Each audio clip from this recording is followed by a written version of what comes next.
This is step two of building a marketing plan for a cleaning service. And in step two, we are focused on vision.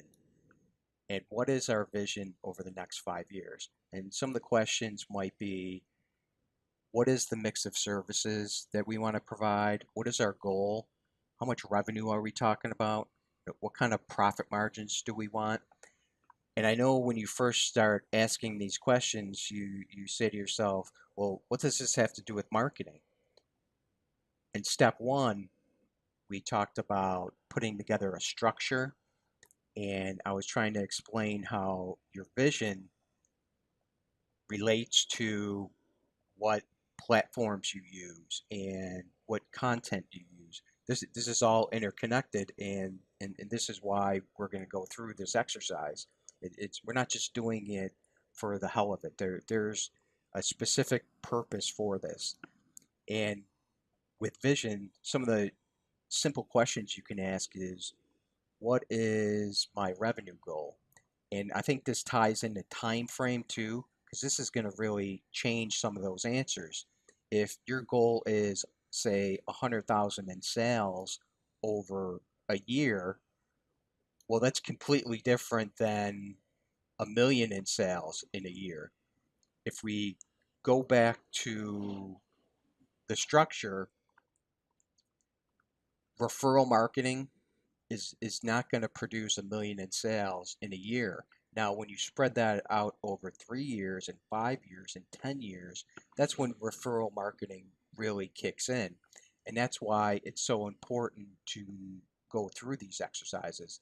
If you wanted to build 1 million in sales in a year, it's definitely possible, but the platforms you use are going to completely change. You're definitely going to be thinking about hiring salespeople. You're probably going to have to use big media in some way in the form of radio, TV, social media. You That's a lot of volume to do in a short period of time. So that's the whole purpose of doing an exercise like this.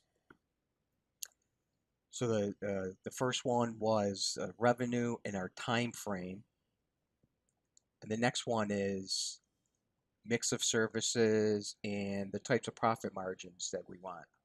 These two kind of go together also. That let's say that I want janitorial, but I want extremely high profit margins. That's doable with janitorial, but the type of jobs that you would bid on would completely change. You wouldn't be thinking about going after 100,000 square foot offices if you want extremely high profit margins. You would be thinking about adding a lot of specialty work like commercial carpet, dyeing, tile work, um, any kind of high-end specialty niche type of services that would give you those extremely high numbers. Plus, in janitorial, you generally would be talking about smaller accounts, difficult accounts. Same thing with floor care.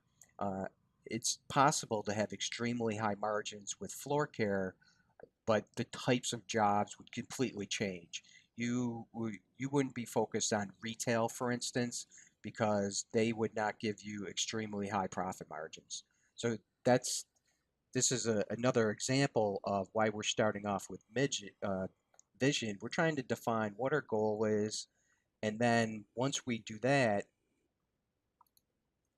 over time, not over time, but over, you can follow the progression, you can follow the sequence that once we define our vision and the types of customers that we want, then we can start to think about and plug in these platforms.